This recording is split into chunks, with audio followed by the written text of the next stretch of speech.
I greet you in Jesus' precious name. It is Friday morning, the 2nd of August, 2024, and this is your friend, Angus Buchen, with a thought for the day.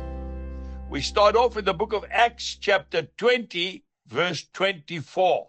Paul says, "But none of these things move me, nor do I count my life dear to myself, so that I may finish my race with joy, and the ministry which I received from the Lord Jesus, to testify to the gospel of the grace of God."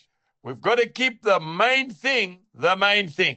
We've got to focus on what God has called us to, and that is to tell people about Jesus. It's very simple.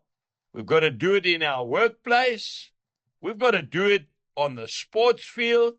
We've got to do it in the classroom. It's all about preaching the good news, the gospel of Christ. And you and I need to finish the race. We need to complete the task, and we mustn't waste time. Now, maybe you're saying to me, but I've never had the privilege of being able to preach from a pulpit or a platform. But that doesn't matter. These men that we are reading about, Paul and Peter and James and John, these were men that preached in the workplace. They weren't even allowed in the synagogues. You know, the other day, a group of people arrived on the farm, and they came to buy a horse from my son. And I greeted them, and we started talking about horses. Of course, I've got a horse. You know that. His name is Snowy. That's right. The kids love him.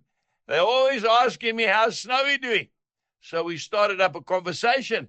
I told them I'd been riding horses since I was 19 years old.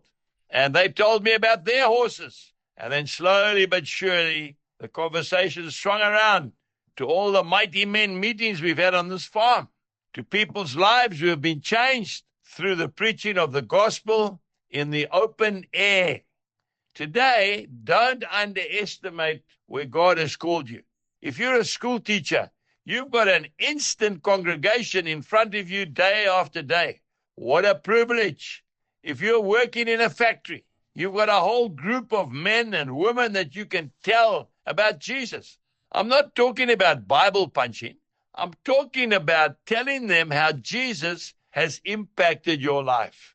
Maybe you're a homemaker, a housewife. Oh, man, I tell you what, those are the people I salute the most.